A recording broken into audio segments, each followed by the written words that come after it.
논어 165번째 시간 미자편 처음에서 4장까지 보겠습니다. 미자편은 모두 11장인데 그 11장 전체가 성현, 출처, 벼슬 할 것이냐, 은둔할 것이냐 이거를 다루고 있기 때문에 이거 테마가 체계적인 한 편입니다. 논어 전체를 통해서 이 예외적이라고 할 만큼 그 편집 원칙 일관되게 적용을 했습니다. 그리고 여기에는 굉장히 중요한 얘기가 있어서 좀 유념할 필요가 있겠습니다. 1장 보겠습니다. 미자 거지하고 기자 위지 노하고 비간 간이사하니 공자왈 은유 삼인원 하니라. 미자는 떠났고 기자는 그의 노예가 되었으며 비간은 간하다가 죽었다. 간하고 죽었다. 공자께서 말씀하셨다. 은나라에는 세 사람의 은자가 있다. 이 정도 얘기죠. 간단한 얘기입니다. 많은 이게 이제 따져볼 게 좀 있죠. 여기서 미자하고 기자는 사람 이름이 아닙니다.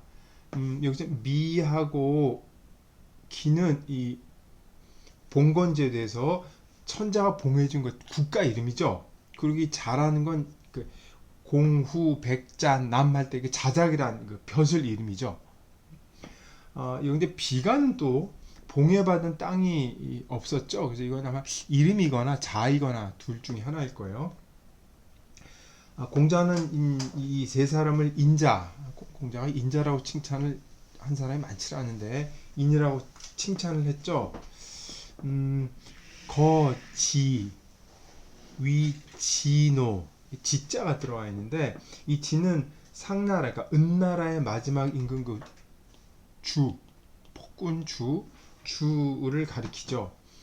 인이라고 했던 것은 이 주임금 아래에서 혼란에 빠진 나라를 걱정하고 백성들을 평화롭게 살도록 이들이 이제 노력을 했기 때문에 그걸 칭찬을 한 것이죠. 요 세 사람 미자, 기자, 비간의 행적에 대해서는 두 가지 버전이 있어요. 하나는 제일 먼저 미자가 주의 포악한 행동을 보고 이 나라에 가망이 없구나 해서 제일 먼저 조종을 떠납니다. 그래서 거지예요. 떠난단 말이에요. 이걸 보고 비간이 이래서 안 되겠다고 주에게 간언을 했다가 이제 성인은 심장이 구멍이 9개라던데 한번 보자 그러고 이제 죽이죠. 근데 그걸 세상 떠나는 걸 보고 기자가 이거 비관과 같이 해서는 안 되겠구나 싶어서 이 뭐라 그래요, 미친 척 하다가 종이 되죠. 그게 이제 뭐라 그럴까, 첫 번째 이제 버전이고, 두 번째 버전은 약간 달라서 기자의 행동이 제일 먼저 나와요. 두 번째 버전 기자가 주의 행동을 보고 이제 미친 척 하다가 종이 되고, 비간이 이제 주의 행동을 보고 간언에 죽고, 마지막으로 기자가 이제 이래서는 안 되겠구나 떠나는 거죠. 두 가지 버전이 이제 하나는 미자가 제일 먼저 행동을 했느냐, 두 번째 버전은 미자가 제일 나중에 행동하는 게 보이고, 그래서 약간 다른데 그 차이는 아마 전승 과정이 다르기 때문이에요. 이 사람들의 행적에 대한 얘기가 여러 가지 버전이 있는데 이제 다르기 때문에 이렇게 정착이 된 거죠. 그 주왕하고 이 세 사람의 관계에 대해서도 얘기들이 많죠. 미자가 주의 그 형이죠, 형이고, 또 다른 두 사람은 아버지 뻘이죠. 기자하고 비가는 아버지 뻘인데 누가 백부인지 숙부인지도 이제 명확하지를 않죠. 역시 이게 전승 과정 때문에 달라서 그렇게 된 거라고 볼 수가 있겠습니다. 공자가 이 세 사람을 인인이라고 평했는데 이들의 행적을 이제 공자가 다 알고 있을 텐데, 누구를 가장 존경하고 어떤 행동을 취해야 할까라고 고민을 했다면 누가 공자가 가장 존경한 사람일까 이제 생각해 볼 필요가 있겠죠. 그러니까 위령공 8장에 보면 지사인이는 지사라 그러죠. 지사와 어진 사람은 무구생이 해인하고 자기만 살겠다고 인을 해치지 않고 살신이 성이다라는 게 있어요. 살신성이란 말 이렇게 보이죠. 이 살신성이란 말은 자신이 살고 인이 죽을 경우 인을 택한다는 의미였어요. 구차하게 살지 않고. 그러니까 그거 살신성이는 비관과 같이 가나다 죽어라 뭐 이런 걸 강조한 뜻이 전혀 아니라는 걸 이제 유념할 필요가 있겠습니다. 공자는 이미 그 미자 처음에 나오는 미자의 경우를 현명한 선택이자 지향점으로 보아서 그를 가장 높이 평가했을 것이라고 주석가들은 추정을 하죠. 이게 제일 앞에 둔 게 이유가 있다는 거예요. 근데 이 세 사람의 행동이 왜 중요하냐? 여기 이제 공자의 심각한 문제의식이 담겨 있습니다. 그리고 그 공자의 문제의식은 전통시대 내내 2000년 동안 지식인의 행태와 그 사고를 지배해온 어떤 그 출처 문제, 처신의 문제와 연결이 되죠. 어쩌면 이거는 현대에도 연결이 될 수가 있습니다. 그게 뭐냐 하면 정치 세계에서 도덕의 무용성, 도덕이라는 게 정치 세계들하고 아무 쓸모가 없을 수 있겠구나라는 그 뼈아픈 자각. 요게 이제 첫 번째 문제이고, 두 번째는 위험한 세상에서 어떻게 살아야 하는가라는 문제가 걸려있어요. 두 가지 문제가 아주 핵심적인 문제인데, 어떻게 살아야 되고 하는가에서는 방법이 딱 세 가지가 보이죠. 하나는 뭐예요? 떠나서 은거하는 게 하나. 은거하는 게 떠나는 게 붙거나 다를 수 있어요. 요게 이제 뒤에 다 문제가 되는데, 은거에서 떠나거나 한 번째, 두 번째는 미친 척하거나 아니면 죽거나. 지식인 세 가지밖에 할 수가 없어요. 어떤 행동을 해도 이게 이제 자기의 도를 위해서 자기 신념과 지조를 해서 어떻게 할 것이냐, 이 세 가지를 이제 벗어나자. 공자는 떠나는 방법을 택한 사람입니다.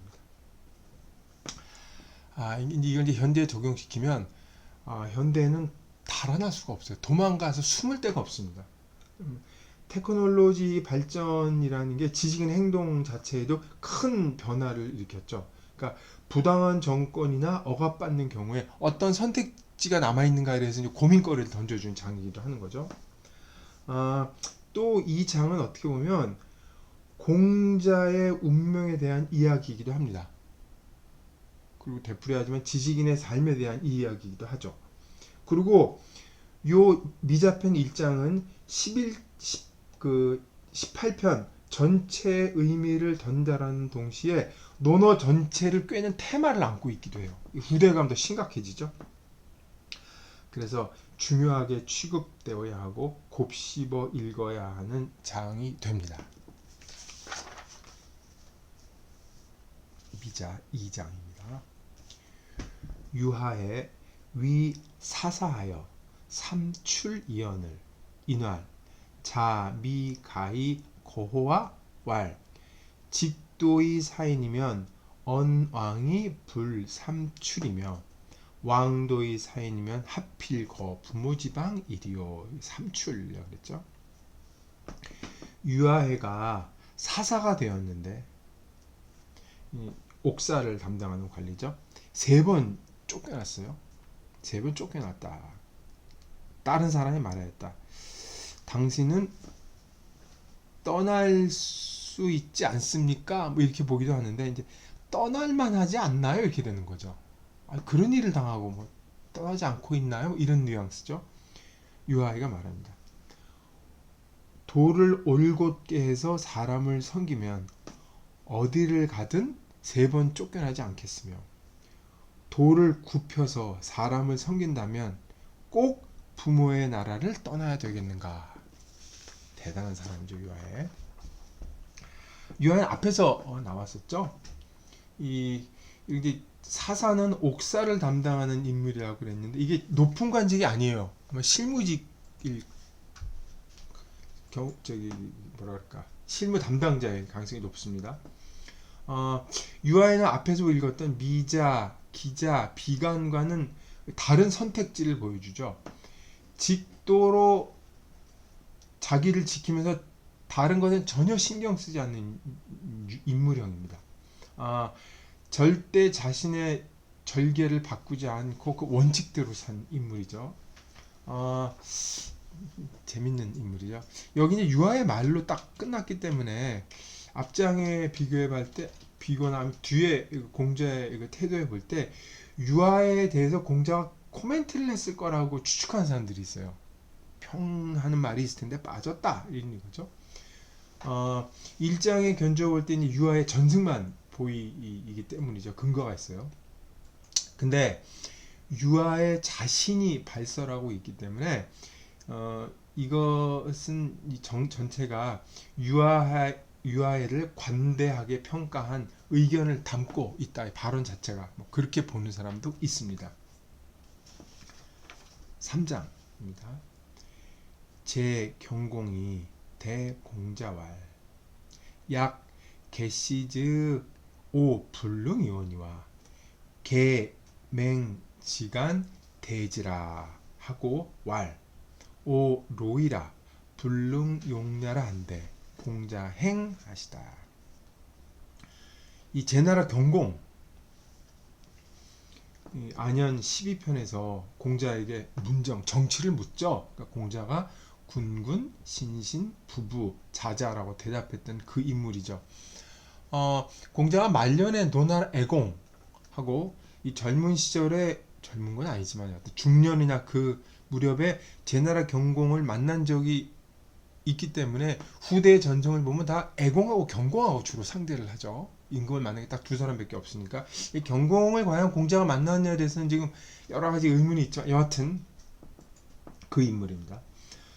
이 일은 공자가 노나라에서 벼슬하기 전, 그러니까 50세 이전의 일로 추정하는 것 같은데 확실치 않습니다.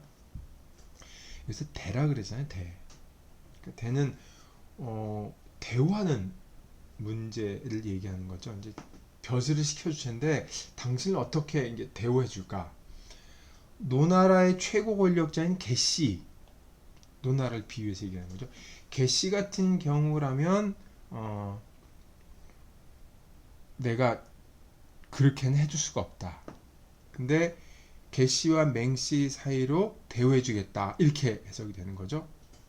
그리고 여기 시간이 이제 지납니다. 시간이 지나서 말하기를 내가 늙어서 쓸 수가 없습니다. 그랬더니 공자가 떠났다. 뭐 이런 내용인 거죠.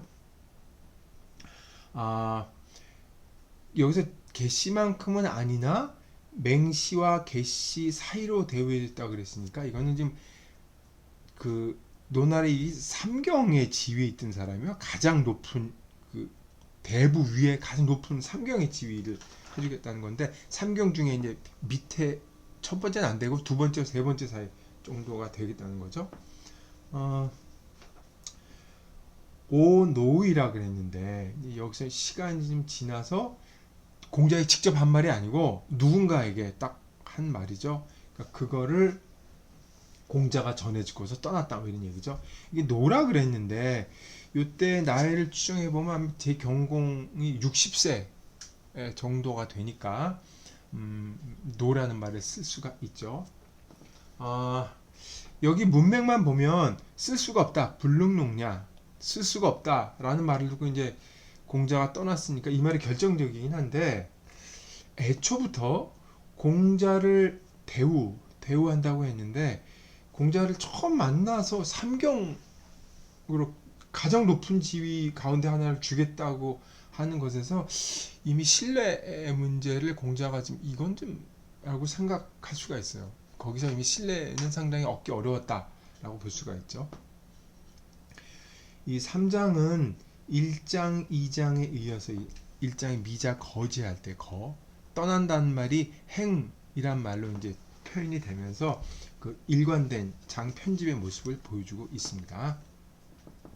4장입니다. 제인 귀 여학이언을 개환자 수지하고 3일 부조한데 불조한데 공자 행하시다. 제나라 사람들이 여자 악단을 노나라에게 보내준 거죠. 보내주자 개환자가 이들을 받고서는 3일 동안 조정에 나타나지 않다. 조정이 일을 하지 않은 거죠. 그러자 공자께서 떠나셨다. 그렇죠? 공자가 노나라를 떠난 것이 이제 55세 무렵이죠. 야, 이 늙은 나이에 지금 천하를 그때 50 그날 2000년 전에 55세면 이 노나라 전공 때죠. 전공 때입니다.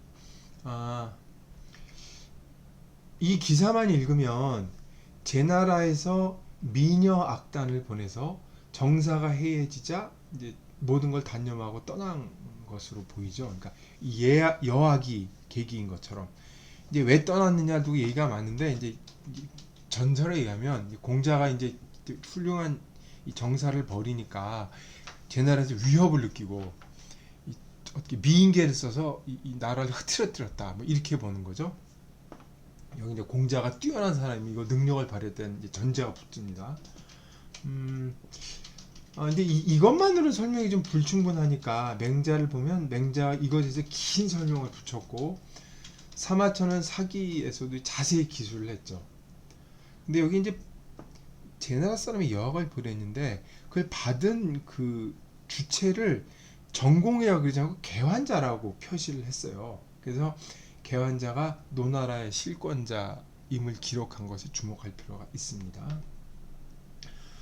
공자가 노나라를 떠난 이유는 여러 가지로 해석이 되지만 이 일이 있기 전에 한 해 전에 공자가 이 개씨 집안을 무력화시키려고 그 사람들의 그 무장 집단을 해체하고 정공에게 정권을 돌려주려는 시도가 있었는데 그거와 관련이 있을 거라고 보는 사람들이 있습니다. 개씨가 공자의 시도를 무위로 만들고 자신의 권력을 더 강화시키면서 실패하잖아요. 그게 강화하면서 공자의 입위가 상당히 좁아졌던 상태였던 거예요. 이때 이미 여학을 바꿔서 정사를 게을리하고 제사를 지내면서 그 제사 끝난 다음에 조정 관리들에게 제사 지내 고기를 보내는 관례를 깬 것은 노나라가 타락한 증거가 확실하지만 공자 개인으로 보자면 개씨가 이제 떠나라라는 사인을 보낸 것으로 이제 해석을 할 수 있는 여지가 있는 거죠. 공자가 이제 거기서 이제 해석을 하고 딱 떠났다는 말이죠. 4장도 3장에 이어서 행이란 말을 써서 앞에 나왔던 거지, 미자 거지, 이 거지라는 이미지가 계속 반복되고 있는 것도 여기서 알 수가 있습니다. 네, 이상 165번째 강의를 마치겠습니다.